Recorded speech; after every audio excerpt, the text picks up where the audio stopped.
Hello everybody, my name is Evelyn. We're back with Creepypasta Universal. And today, I'm gonna be reading Barbie AVI. A love story, I've already read it. Hello, this thing happened to me about a few weeks ago, a few months ago. I just need to share with somebody. It all started at my friend's party. He's an artist who rented out a loft in the industrial part of town. If you can picture what a place like Detroit looked like in the 1920s, that's what this area looks like. A bunch of old turn of the century factories crammed into 10 blocks. Most of them are abandoned. So I partied a little too hard that night and decided to crash on the couch at that loft. I woke up at around 4 a.m. The sun wasn't out yet. We could still make things out in the dim blue light. I went to the bathroom, carefully tiptoeing around the people that were passed out on the floor. As I went to take a pee, I tiptoed to look out the bathroom window. I saw the panorama of deserted urban decay. I remembered how much I liked places like this. It was so dark and void of life, and strangely serene.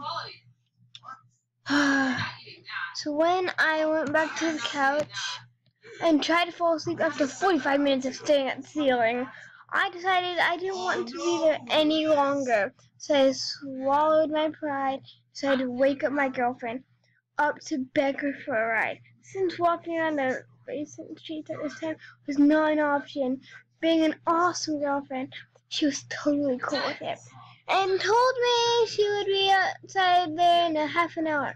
And that she would give me a call when she was outside. My phone died 10 minutes later, so I decided I would sit by the window and watch for a car. I sat there for a while. My eyes started getting heavy, and I began to doze off. Crashing noise outside woke me up. It wasn't loud, but just enough to snap me into reality. I looked out the window and scanned the area, but didn't see anything.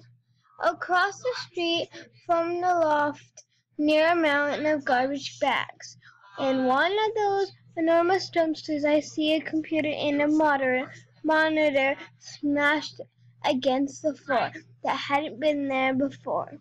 When my girlfriend arrived, I went downstairs and greeted her. Just as I was about to get in the car, I remembered a friend of mine who had blown out his power supply.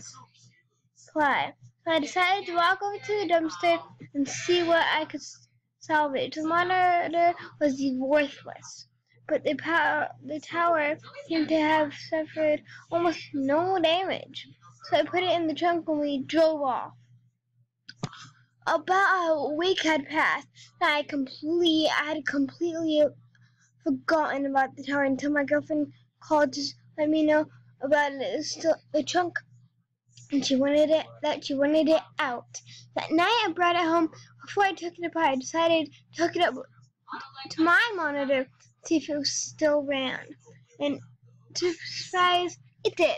It ran a Windows XP. And it looked like it had been wiped clean. I decided to do some searches for words like do not read that and do not read that, in hopes of finding some secret stash full of words weird that previous owner had forgotten about.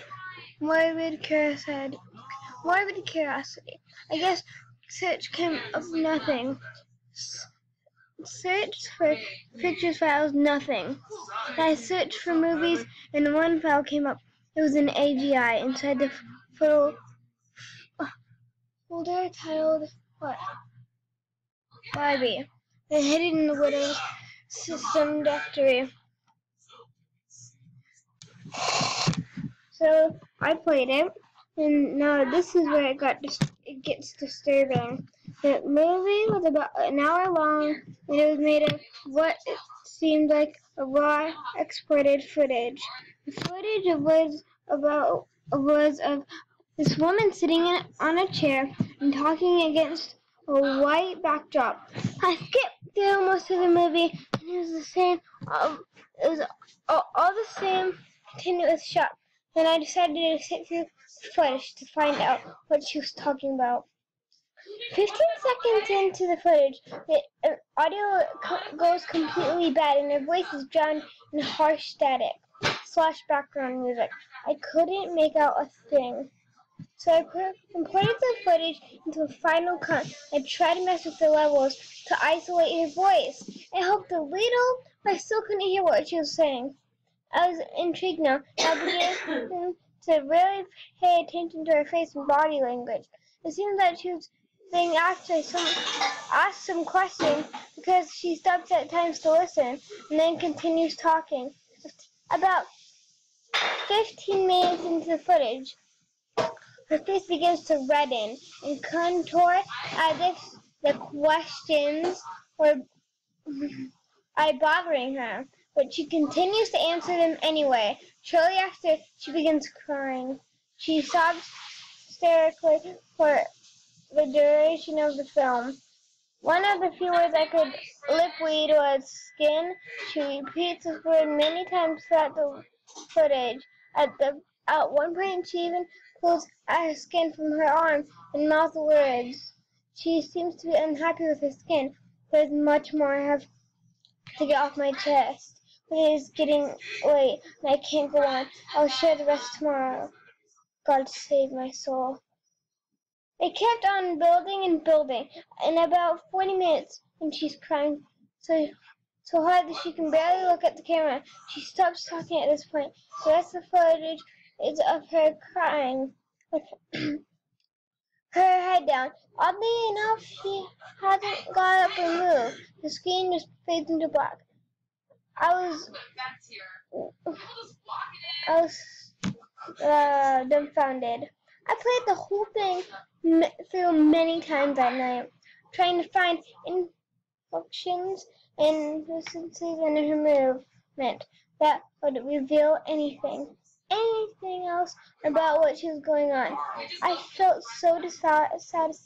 I wanted to know more. That's when I noticed that there's about 10 more minutes left on the timeline after the screen went black. About 2 minutes in there was more footage. The footage was extremely shaky, almost unwatchable, and a decent pair of legs walking along the train tracks. My guess is that a camera was accidentally left on as it was being carried somewhere.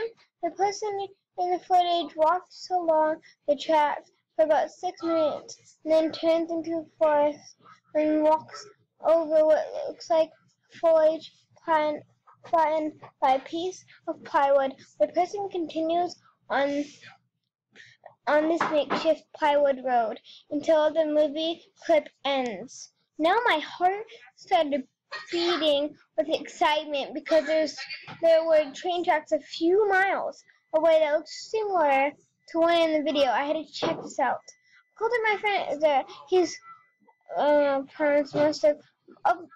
mostly muscle. I convinced him to go on a little adventure with me.